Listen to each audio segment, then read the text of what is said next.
Programang ito ay rated SPG. Striktong patnubay at gabay ng magulang ang kailangan. Maaaring may masiselang tema, lengguwahe, karahasan, sexual, horror o droga na hindi angkop sa mga bata. Lumitaw na nga ang isang testigo tungkol nga sa nangyari sa kapatid ni Alex at kinausap nga niya itong si Alex at sinabi nga nito na hindi na kaya ng kanyang konsensya ilihim pa ang totoong nangyari kung sino ba talaga ang nakabangga sa kapatid nito at kahit na buwan po siyang binibigyan at pinapadala ng pera ng mga ito, ngayon ay handa na nga siya na ibulgar kung sino nga ba ito.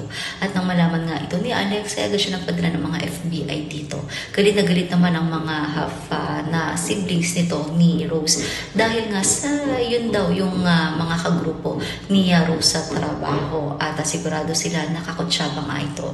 Sinabi rin naman ni Natalie kay Franco na nakakasigurado siya na may kinalaman si Amira sa mga nangyayaring ito.